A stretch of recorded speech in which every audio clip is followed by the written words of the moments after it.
Well, new this morning, Rio Rancho police have a homicide investigation on their hands, and they are saying very little about it. We do know this happened near Sandia in 5th Street Northeast, and police were out there for most of the night.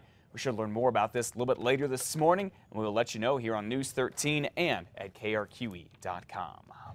Well, friends and neighbors paused a moment on the long holiday weekend to remember Danette Webb. That's right. She's the Albuquerque woman found dead in her home in the southwest part of town last Monday. There was a mix of tears and laughter at the memorial.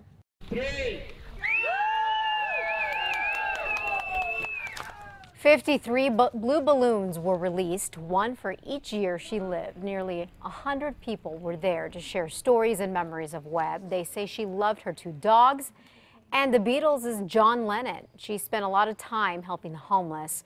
A makeshift memorial has grown in front of her patio. Webb was found dead inside her home a week ago today by a co-worker who went to check on her after she did not show up for work.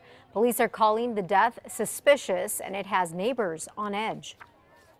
Every time someone passes by, you know, it's like we want to see if it's a stranger or a neighborhood that lives, you know, that lives in the area.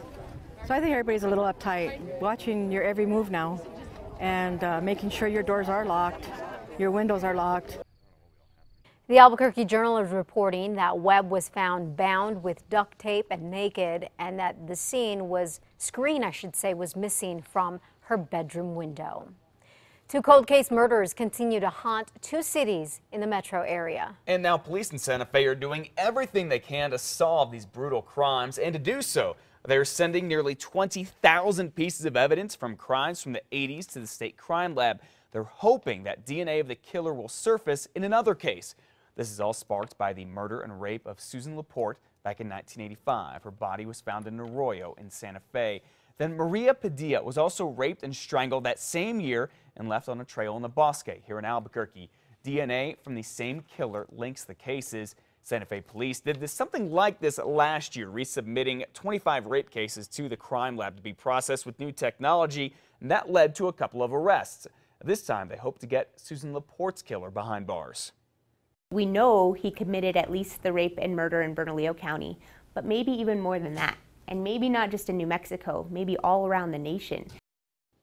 Santa Fe police say the detective who's been working this case for the past 2 decades doesn't want to retire until this one is solved. As for the case in Bernalillo County, a new detective has taken over. Well, 504, it's another list we certainly do not want to be on, but unfortunately we are leading the nation in it.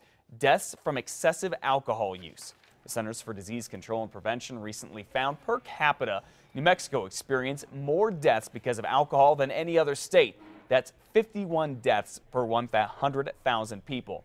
An epidemiologist with the State Department of Health acknowledges New Mexico's long struggle with alcohol has led the nation for nearly 2 decades. The epidemiologist tells a New Mexican that alcohol stands out when it comes to preventable causes of death here. Dogs on short chains with no water and no shelter from the sun. A group of animal activists in Valencia County says it has gone on for way too long, and now they want to see change. Mark Rosenblum is one of them. He says he's seen the abuse firsthand, volunteering at the Valencia County Animal Shelter. He and a small group of animal activists are trying to get a tethering ordinance spelled out in the law books. It would be one that would specify the length that a tether must be, as well as materials that can cut a dog's neck that should be banned. The dog is there for a reason. You have a dog for a reason. And even if it's just protecting a property, you owe it something for doing its job. Rosenblum's been talking with commissioners and county officials to work on the ordinance.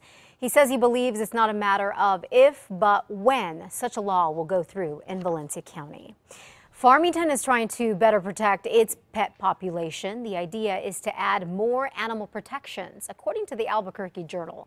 The changes will be discussed next week. Some proposed changes include higher fines for animal cruelty, as well as fines when people fail to register their pets. There are also restrictions proposed for people breeding animals. 1,233, that is how many illegal fireworks calls the Albuquerque Fire Department got on the 4th. Are these yours? Yeah. Okay, these are illegal, sir. AFD says the number of calls about illegal fireworks were actually down, though, about 140 calls this year. Fire crews found plenty of violators. In all, they handed out about 17 citations. Fortunately, though, there were no fires. And you know, a lot of you may think that smoking and lightning are the most common causes of a wildfire, but there are other causes out there that you need to be aware of. In fact, we are so dry right now, even with the recent rain we've gotten, a simple spark can get things going. It's driving across town. It's using equipment in the backyard or out in the field. It's things that people don't normally think about. Well, since January, the State Forestry Department reports there have been 259 fires on state and private land that have burned more than 10,000 acres. The leading cause, simple equipment. We're talking anything from trailer change, igniting brush on the freeway, blown tires, to ranching and farming equipment. The state now has a new campaign out there, One Less Spark, to raise awareness about the everyday activities that can spark massive wildfires.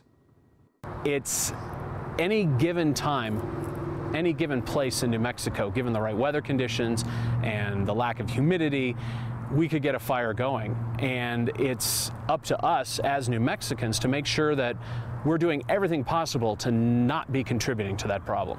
The state says campfires haven't been as big of a problem this year as they have been in the past, but lots of the state's open space areas are closed as an extra precaution. We have all of these restrictions for you to know about before you head out on our website. Just go to krqe.com and click under links.